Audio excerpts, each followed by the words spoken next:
How are you? I'm Mel Robbins, and this is Mindset Reset. It is a month-long free training program where I am teaching you all of the research, proven tools, and simple things that you can do to fundamentally reset how you think, to reprogram the default network in your brain, and to deal with the stress, the limiting beliefs, the anxiety that you feel. Because when you change how you think, you will change your life. So if you are already a part of our program, I want to thank you. There's more than 200,000 of us around the world who are partaking in this month-long project to do a mindset reset. If this is the first video that you're watching, this is video 17 in our series. All of the videos are available for free on YouTube and on Facebook on my social media pages. They stay up for 24 hours on Instagram. And if you would like to get the daily emails, just go to melrobbins.com/mindset reset, and you can sign up to get the free email that comes out every weekday, recapping what the video is and giving you the links that you need so that it's easy. There's nothing to manage. Okay, so the other thing I want to thank you for is the month of December, we had 39 million views, likes, impressions. Like, it's incredible how many of you were reaching. So I want to thank you for watching the content. I want to thank you for trying out things that I am sharing with you. And I also want to thank you for sharing what you're finding helpful with your friends, with your family, with your colleagues, with people in your multi-level marketing business. I just really, really, really appreciate all of the support and how you are taking these tools and spreading them around the world.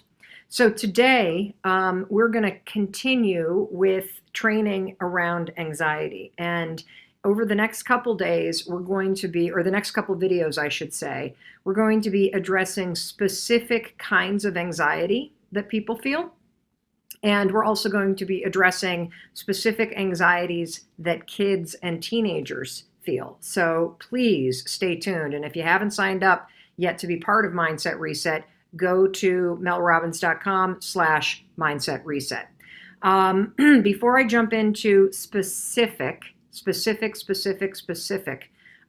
types of anxiety, I would like to just recap that we've already covered 16 days worth of incredible life-changing information. You can go back at any time and review these videos at your leisure, at your own pace. There's no test. These are tools that you will practice for the rest of your life. And so don't forget, if you haven't checked out the visualization video, video number 1, if you haven't looked into the default network of your brain, go to videos 2 through like 6.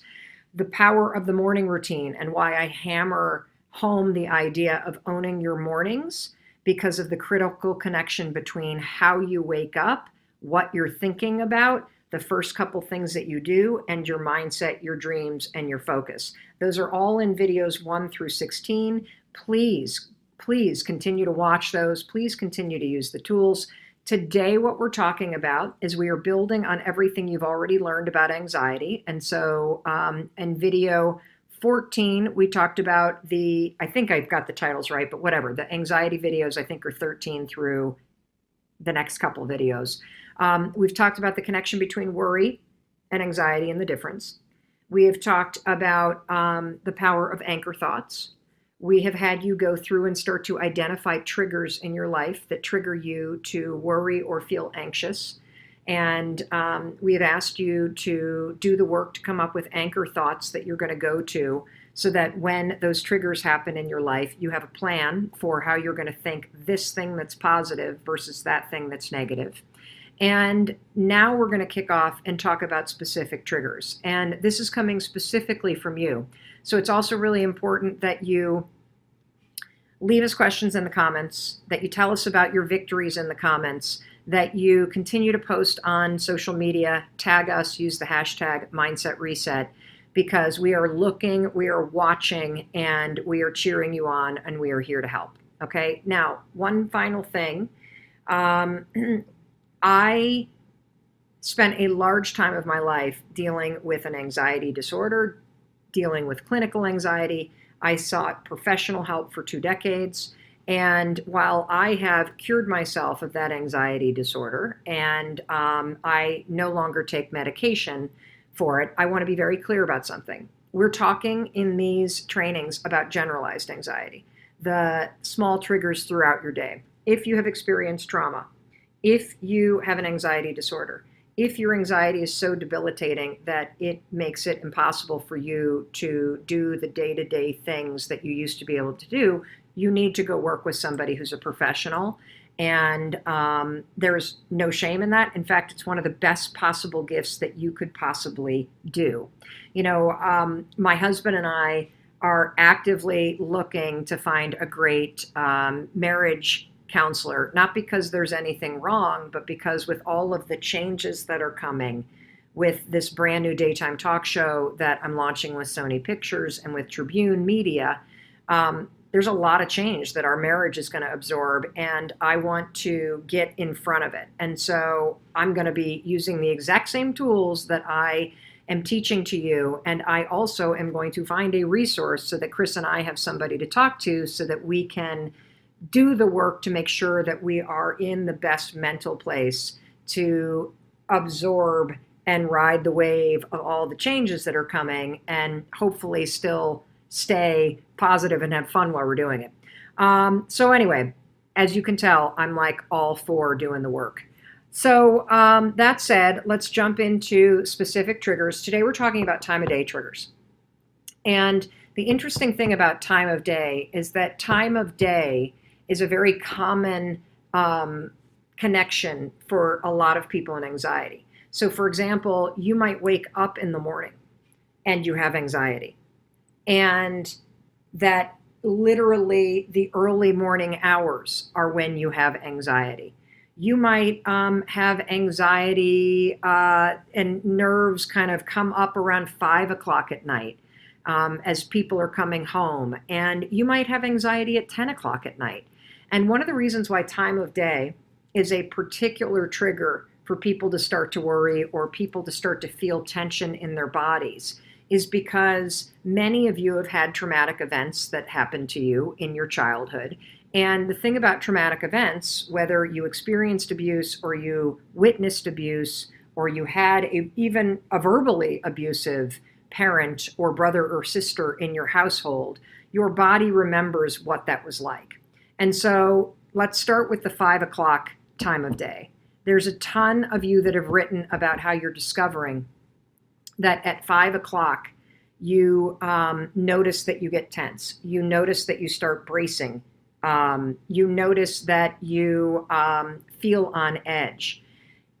What do you do about it? Okay, so if it is because of tension with your partner or your roommate, those nerves and that anxiety that you feel and agitation in your body, that is a sign that there is something to deal with, okay?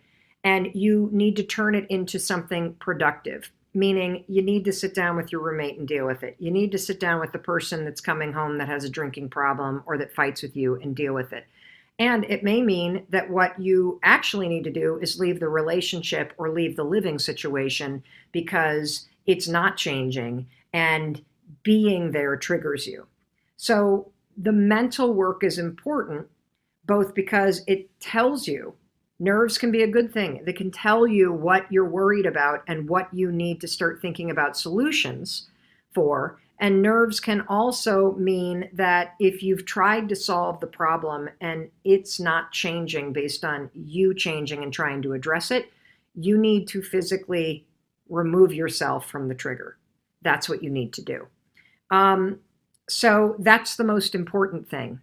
If you grew up in a household where dad was coming home, I saw a lot of stories on Facebook and Instagram about this, that, you'd be standing at the door. There was somebody that wrote that it was actually 4 o'clock. It was 4 o'clock that was a trigger for someone. And the reason why it was 4 o'clock is because he used to stand at the window and watch and see if dad was coming. And if dad came at 4, it was good because it meant he had come straight home from work. If he was arriving later, it meant he had stopped somewhere to start drinking, and everybody braced for the worst. And your body remembers that.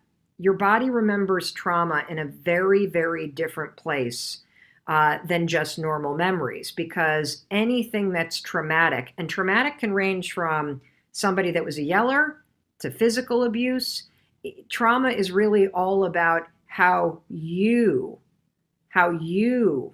felt and processed the events that were happening around you. A lot of people don't realize that PTSD is not just for people that are in active duty, that PTSD results also from childhood trauma. And so, if you're somebody that's constantly having triggers come up because of things that you witnessed or survived in your childhood, it's really important to talk to a licensed professional about whether or not it could be a form of PTSD. So again, if it's a 5 o'clock trigger based on things that used to happen in your past, or a 5 o'clock trigger based on conflict that's happening in your household now, that is a sign that A, you got to be super proactive about addressing it. And B, if you can't address it, you've tried to address it, it's not safe to address it, you need to remove yourself from the situation. End of story. Now let's talk about the anxiety and nerves and agitation people feel at either 8 o'clock in the morning, like when you wake up in the morning or when you're about to go to bed. So many times, let's try the morning. If you wake up and you feel agitation, this was me when Chris and I were going through all of our problems 10 years ago. I would wake up and already feel anxious. And the reason why that happens is because when you wake up and have to face the day, there are things in your day that cause you to be nervous. There are things in your day that are causing conflict.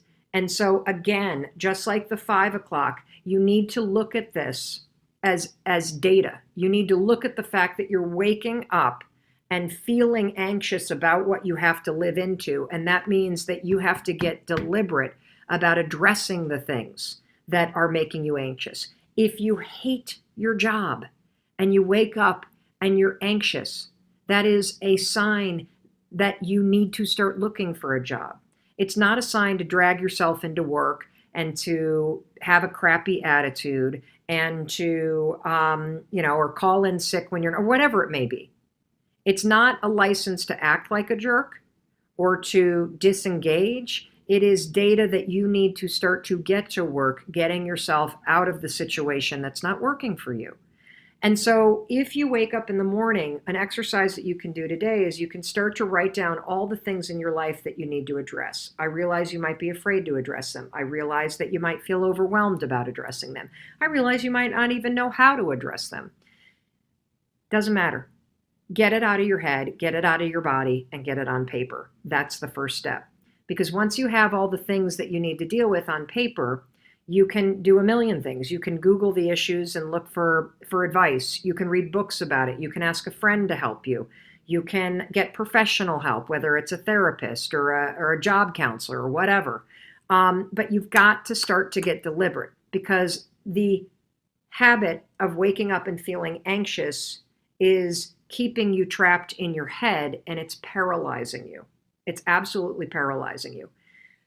The evening trigger, so when you're about to go to bed and you start to feel anxious, that might be because you have a reoccurring nightmare. It might be because you are anxious about the fact that another day has gone by and things are still not happy, or things are still not fixed, or you haven't made any forward movement, or you feel sad about something. And so if it's the anxiety at night, it's really anxiety about the fact that when you wake up tomorrow, you got to deal with the same stuff. And so it's the exact same advice as the anxiety in the morning, which is if you are going to bed and you feel agitated and you have a million things on your mind, write them all down. Write them all down. They're not going to get solved by thinking about them. They're going to get solved when you start to take action. And so much of the training that we're talking about is about getting you out of the habit of ruminating and worrying and driving yourself crazy by just thinking, and getting you into a habit of noticing that the things that you worry about can either be productive or destructive. And they're only productive if you make a deliberate choice to 5, 4, 3, 2, 1. I'm not going to think about that. I'm going to write it down on a piece of paper. And I'm going to choose to start to solve this problem with small actions every single day. That is in my control. And when you start to take control in that manner, you are going to feel like a totally different person, because you will be a different person. You'll be one that is taking action despite how you feel. I want to go to some questions now. So, and Danielle, will you give me that post that I wanted to respond to in our text chain too? Trisha Silva, shout out to Trisha Silva. Thank you for the tips. I am realizing the physical anxiety feelings I have toward a social event, and that causes me to run, that they can be worked on and it can be redirected. Absolutely. You can feel agitation and literally still move through it. In fact, the only thing that will disappear fear, the only thing that will give you control, is to stop thinking about it, to redirect your thoughts, and then take an action that is aligned with a solution that requires a little courage. The thing that you're avoiding is usually what it is. Roger from YouTube, can this also work for time of year anxiety? Absolutely. The season triggers are a huge change in me, and my anxiety spikes in the winter. So that is super common. And it's super common because, number one, winter, it gets dark really early. And I definitely have some sort of seasonal thing going on too, because in Boston, where we live, it's like dark at 4:30. It is like the whole state is depressed. It's so dark. And I hate that time of year because of it. And so, yes, this can work for seasonal anxiety too. Another reason why people have seasonal anxiety is because maybe you lost a loved one during a certain season. Maybe you experienced a major change that made you feel uncertain or uncomfortable during a certain season. Now, again, the important thing is recognize it. Ask yourself what happened to you that makes you feel anxious during the winter time. And then more importantly, let's turn it into something productive instead of something destructive, which is, what steps can I take to anchor myself or change my behavior in the winter so that I'm not so triggered? Nicole Pennant asked this morning on Instagram. I really hope you see this. My question is, what do you do when certain people and situations trigger negative emotions in you? If sometimes seeing these people is unavoidable at times, are there tools I can use to brace myself before entering these situations and to not let things bother me so much? Absolutely. People are a huge trigger. And the reason why people are a huge trigger is because we all have very different energies, right? And tones of voice. And so somebody, oh God, my computer's, hold on one second. My computer is deciding that it is tired and wants to go to sleep on me. Uh-oh. Where is hold on. See? I'm not panicking. I'm problem solving. Here we go. Oh my God. Oh. Get in. Oh dear. And here is oh gosh, this is really embarrassing. They told me that my lunch was going to show up at 1:30.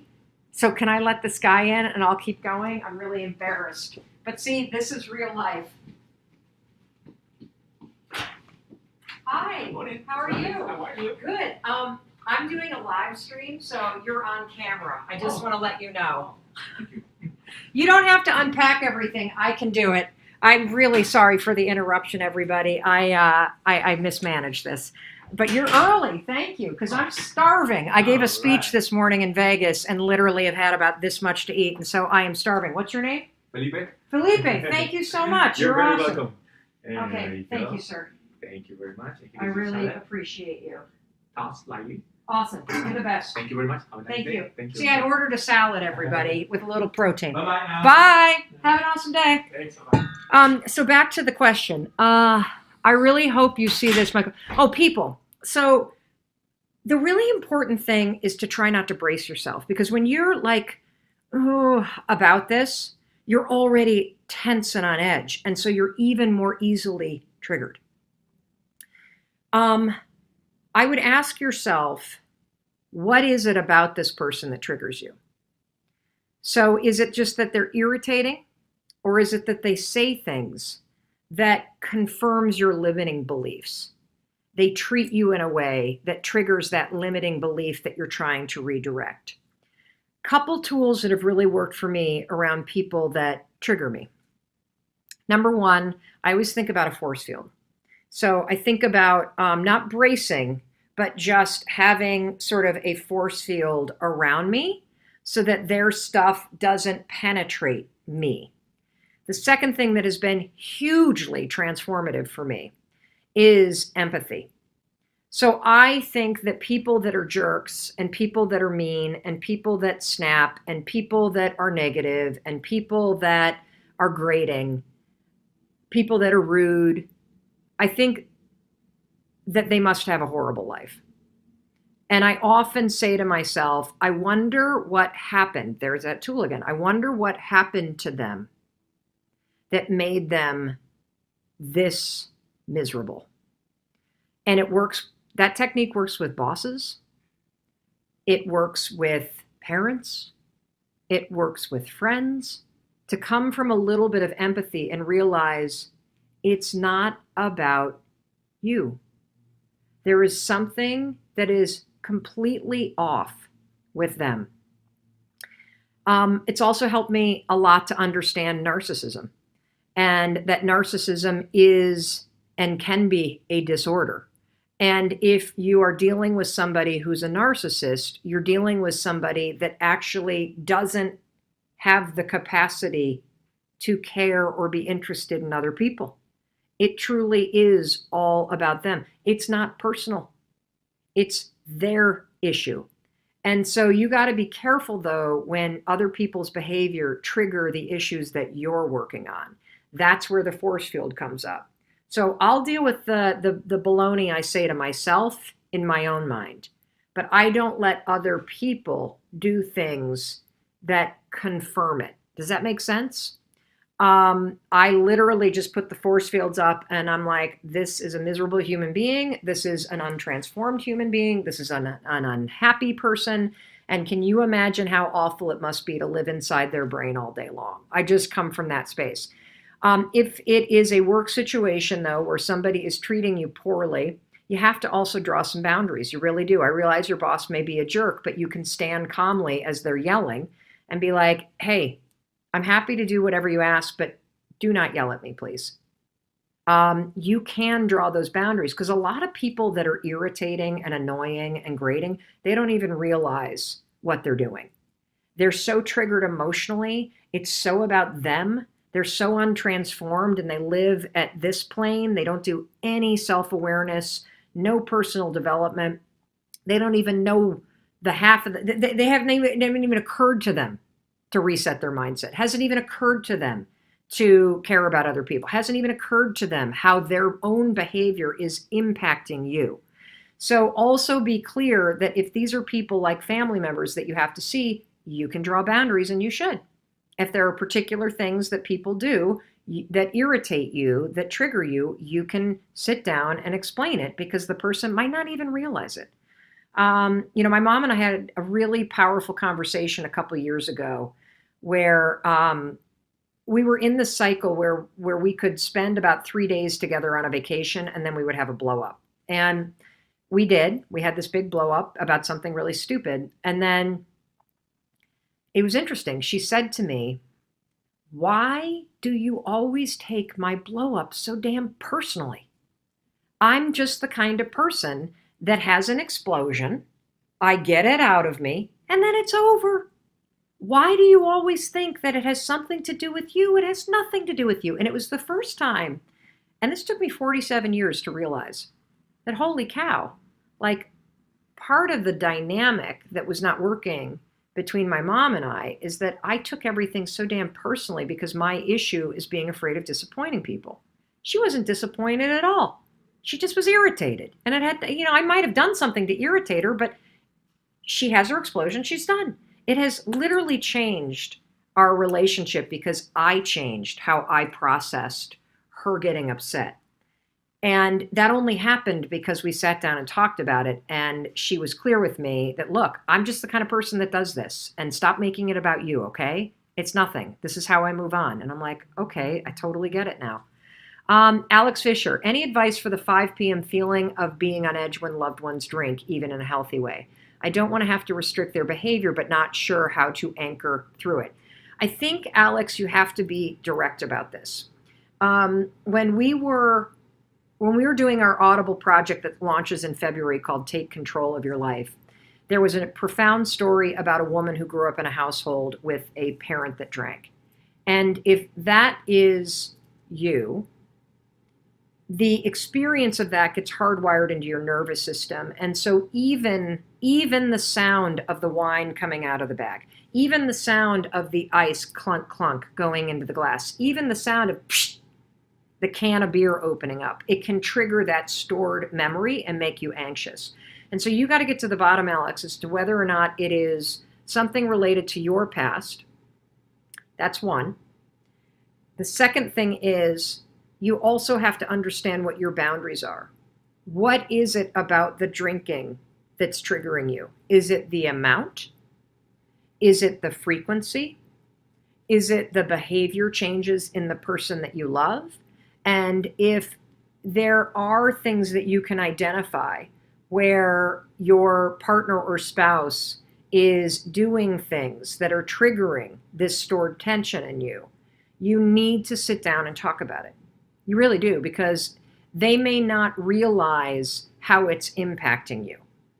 And you have a right to talk about the behavior that your spouse or partner is engaged in that's triggering old stuff for you, or there are things that you've witnessed. I'll never forget my kids. This happened to both Chris and I. Chris saw a video of himself plowed on a big trip that we took to a dude ranch for my dad's 70th birthday. And, we were just drinking up a storm and having a good old time. And he saw a video of himself. And it was enough to make him stop drinking for 2 years. And my kids showed me a video once of me kind of slurring my words after half a bottle of wine one night. And it was mortifying. And I didn't realize that I sounded like that. And so I think a lot of times people that reach for alcohol as a habit to unwind at the end of the day or have a glass of wine as they're cooking don't realize that that turns into 2, 3, 4 glasses. And next thing you know, they're slurring your words and they're passed out at 9 o'clock. And that impacts your sex life and intimacy and just your connection. And so I would come from a place of love, and I would come from a place of compassion, and I would speak very honestly about the impact that it's having on you.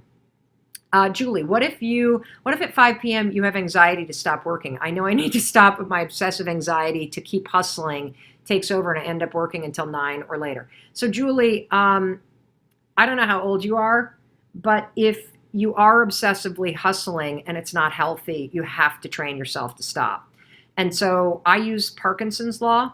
It is every day I plan my quitting time, and that acts as a temp pole that makes me more productive because I know at 5:13 I am not going to work. In fact, I'm really proud. I shouted out somebody on my story who planned to quit at 5:15, and she took a screenshot of her phone. It said 5:14, and she was walking out of work.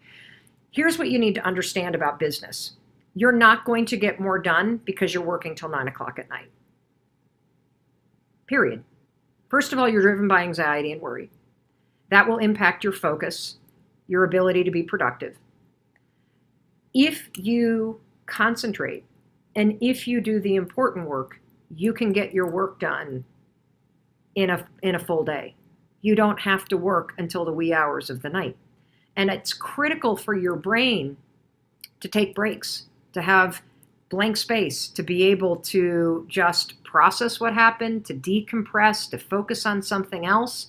And so I get that you have the hustle. I get that you're doing something that really matters to you. I do not believe in the 24/7 work ethic. I don't. Now, it's probably laughable to my team because I'm always seemingly working because I travel so much. But I have started, I don't work anymore on airplanes. I don't work at night when I travel. I guard my weekends like a hawk, which is why we are no longer doing Mindset Reset over the weekends. I got so excited about helping all of you. I said 35 days in a row, and then I realized why did I do that? So it's really important that you understand your brain needs a break. And if you want to be successful, you have to find and schedule the time to stop working. So I would recommend that you maybe plan a quitting time. You give yourself a 2 to 4 hour window where you're not working.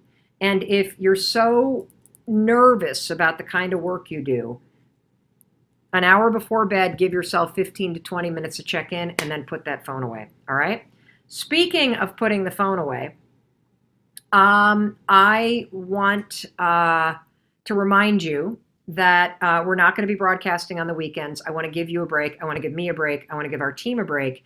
And I also want you to take the weekend to reset your mind and to relax a little and sleep in and maybe do some creative thinking or some fun things instead of always like putting a lot of pressure on yourself. To remind you, what you should be doing as part of this program is just paying attention to the way that you're thinking and redirecting from this thought that's negative to a predetermined mantra or positive thought that makes you feel good. So instead of thinking that you're not worthy, think that you're awesome because you always try.